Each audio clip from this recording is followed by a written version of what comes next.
పెళ్లి అనేది ఒక ఒప్పందం అయితే దాన్ని ముగించడమే విడాకులు. సింపుల్గా చెప్పాలంటే అంతే కదా. కాని భారతదేశంలో ముస్లిం పర్సనల్ లా ప్రకారం ఈ ప్రాసెస్ అంతా సింపుల్ కాదు. విడాకుల తర్వాత మహిళల హక్కుల పరిస్థితి ఏంటి? ఈరోజు మనం ఈ ముఖ్యమైన విషయాల గురించి కొంచెం లోతుగా తెలుసుకుందాం. సరే, ఈరోజు మనం ఏం తెలుసుకోబోతున్నామో చూద్దాం. ముందుగా తలాక్ అనే మాట వెనుక ఉన్న అసలు అర్థమేంటి? తర్వాత ఇస్లాంలో సరైనవిగా, సరే కానివిగా భావించే విడాకుల పద్ధతులేంటో చూద్దాం. ఇక ఆ తర్వాత అసలు సిసలైన టాపిక్ ట్రిపుల్ తలాక్. దీని చూపి ఇంత వివాదం ఎందుకు? మరి భర్త మాత్రమే కాదు, భార్య విడాకులు కోరితే ఎలా? ఫైనల్గా విడాకుల తర్వాత మహిళల పరిస్థితేంటి, వాళ్ల ఆర్థిక హక్కుల గురించి మన చట్టం ఏం చెప్తుందో పరిశీలిద్దాం. రైట్, ఇక మొదటి విభాగంలోకి వెళ్దాం. అసలు ముస్లిం చట్టంలో ఈ విడాకుల కాన్సెప్ట్ ఎలా పనిచేస్తుంది చూడండి. మనకు విడాకులనగానే వెంటనే గుర్తొచ్చే పదం తలాక్. అంటే సాంప్రదాయకంగా పెళ్లిని రద్దు చేసే హక్కు భర్తకు ఉండటం. కాని ఇక్కడే అసలు విషయముంది. ఈ హక్కును ఎలా వాడారు, ఎప్పుడు వాడారు, ఏ పద్ధతిలో వాడారు అన్నదే కీలకం. ఎందుకంటే అన్ని తలాకులు ఒకేలా ఉండవు. స్థూలంగా చెప్పాలంటే ఈ తలాక్ పద్ధతులు రెండు రకాలు. ఒకటి ఇస్లామిక్ సంప్రదాయం ప్రకారం ఆమోదయోగ్యమైనవి, వీటినే తలాకుల్ సున్నత్ అంటారు. రెండోది ఆ తర్వాత కాలంలో వచ్చినవి, కాస్త వివాదాస్పదమైనవి, వీటిని తలాకుల్ బిద్దత్ అంటారు. ఈ రెండింటి మధ్య తేడా చాలా పెద్దది. అది కేవలం లీగల్గానే కాదు, నైతికంగా కూడా. సరే, ముందుగా సరైన పద్ధతులేంటో చూద్దాం. అంటే చట్టం, సంప్రదాయం రెండూ ఆమోదించినవి. ఆహ్సాన్ పద్ధతి. దీన్ని అన్నింటికన్నా బెస్ట్ ప్రాక్టీస్గా చెప్తారు. ఎందుకంటే ఇది క్షణికావేశంలో తీసుకునే నిర్ణయం కాదు. ఇక్కడ భర్త ఒకేసారి తలాక్ చెప్తాడు. ఆ తర్వాత ఇద్దత్ అని చెప్పి ఒక వెయిటింగ్ పీరియడ్ ఉంటుంది. అంటే సుమారుగా 3 నెలలు. ఈ టైంలో భార్యాభర్తలు మళ్లీ ఆలోచించుకోవచ్చు, పెద్దలు మాట్లాడచ్చు, సయోధ్యకు అవకాశం ఉంటుంది. విడాకులు అనేది చివరి ఆప్షన్గా మాత్రమే ఉండాలన్నది దీని వెనుక ఉన్న అసలు ఉద్దేశం. ఇక రెండవ ఆమోదయోగ్యమైన పద్ధతి హసన్. ఇది కూడా దాదాపు అహ్సాన్ లాంటిదే, కాని ఒక చిన్న తేడా ఉంది. ఇక్కడ ఒకేసారి కాకుండా 3 నెలల టైంలో ప్రతి నెల ఒకసారి తలాక్ చెప్తారు. మూడోసారి చెప్పిన తర్వాతే విడాకులు ఫైనల్ అవుతాయి. అంటే ఆలోచించుకోడానికి ఇక్కడ కూడా దాదాపు 3 నెలల టైం దొరుకుతుంది. తొందరపాటు నిర్ణయాల్ని ఆపడమే దీని లక్ష్యం. ఇప్పటిదాకా మనం చూసిందేంటి? ఆలోచించి సమయం తీసుకునిచ్చే విడాకులు.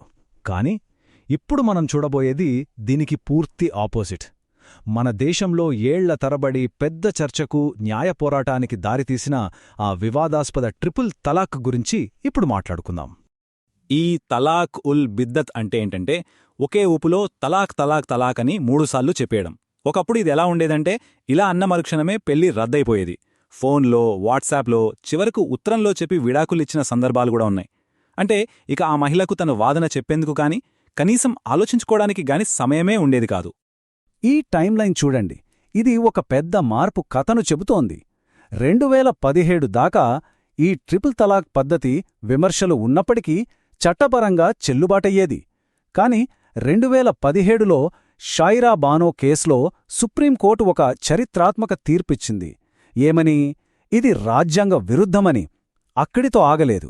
2019లో పార్లమెంట్ మరో అడుగు ముందుకేసి దీన్ని చట్టవిరుద్ధం చేయడమే కాదు, ఏకంగా ఒక క్రిమినల్ అఫెన్స్ అంటే ఒక నేరంగా ప్రకటించింది. ఆలోచించండి, కేవలం 2 ఏళ్లలో ఒక సామాజిక ఆచరణం నేరంగా మారిపోయింది. సుప్రీంకోర్టు వాడిన మాటలు చూడండి. మతంలో ఏదైతే పాపమో అది చట్టంలో చెల్లదు. ఎంత పవర్ఫుల్ స్టేట్మెంట్ కదా.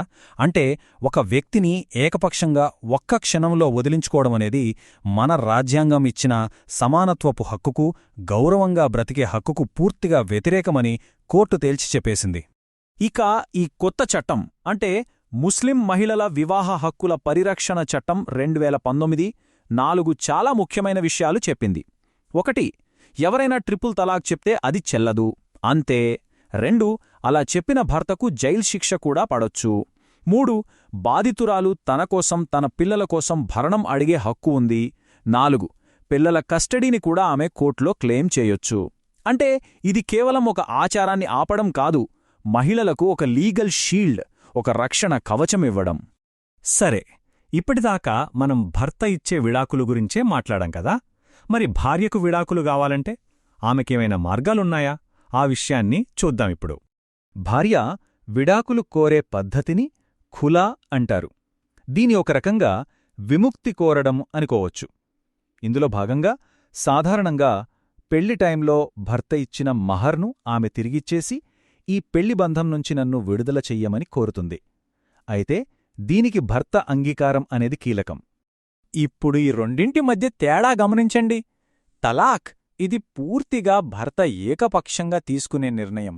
భార్య ఒప్పుకోవాల్సిన అవసరం లేదు. కాని ఖులా ఇది భార్య మొదలుపెట్టిన భర్త సమ్మతి తప్పనిసరి. అలాగే తలాక్లో భర్త ఏమీ తిరిగి ఇవ్వడు, కాని ఖులాలో భార్య తన మహర్ను తిరిగి ఇవ్వాల్సి రావచ్చు. ఇది ఒక మ్యూచువల్ అగ్రిమెంట్ లాంటిది. రైట్, విడాకులు అయిపోయాయి. ఇప్పుడు అసలు ప్రశ్న వస్తోంది. విడాకులు తీసుకున్న మహిళ జీవితమేంటి? ఆమె ఫైనాన్షియల్గా ఎలా బ్రతుకుతుంది? ఆమెకు అండగా నిలవడానికి మన చట్టమేం చెబుతోంది? ఇది భరణానికి సంబంధించిన చాలా చాలా కీలకమైన అంశం. భారతదేశ కుటుంబ చట్టాల చరిత్రలో ఈ పేరు చాలా ముఖ్యం. షా బానో బేగం. 1980ల నాటి కథ ఇది. 62ఏళ్ల వయసులో విడాకులు తీసుకున్న ఆమె తన భర్త నుంచి భరణం కావాలని కోర్టు మెట్లెక్కింది. ఈ కేసు దేశం మొత్తంలో మత చట్టాలు, మహిళల హక్కులు, లౌకిక చట్టాల మధ్య ఒక పెద్ద తుఫానునే సృష్టించింది. ఆ కేసులో సుప్రీంకోర్టిచ్చిన తీర్పు ఒక ల్యాండ్ మార్క్. కోర్టు ఏం చెప్పిందంటే, మతంతో సంబంధం లేదు, తనను తాను పోషించుకోలేని స్థితిలో ఉన్న ఏ మహిళ అయినా సరే మన దేశ లౌకిక చట్టమైన క్రిమినల్ ప్రొసీజర్ కోడ్ సెక్షన్ 125 ప్రకారం తన మాజీ భర్త నుండి భరణం పొందే హక్కు ఉందని స్పష్టం చేసింది. అంటే ఈ సెక్యులర్ లా ముస్లిం మహిళలు కూడా వర్తిస్తుంది అని బల్లగుద్ది చెప్పింది. కాబట్టి మనం ఈరోజు చర్చించుకున్న విషయాలన్నీ మనల్ని ఒకే ఒక పెద్ద ప్రశ్నకు తీసుకొస్తాయి. ఒక లౌకిక దేశంలో ప్రజల మతపరమైన వ్యక్తిగత చట్టాలకి, రాజ్యాంగమందరికీ ఇచ్చే సమానత్వ హక్కులకి మధ్య బ్యాలెన్స్ ఎలా సాధించాలి? ఈ ప్రశ్న భారతదేశంలో కుటుంబ చట్టాల గురించి మాట్లాడిన ప్రతిసారీ ఇప్పటికి ముందుకొస్తూనే ఉంది. దీని గురించి ఆలోచించండి. ఈ అంశంపై మాతో పాటు లోతుగా చర్చించినందుకు థాంక్స్.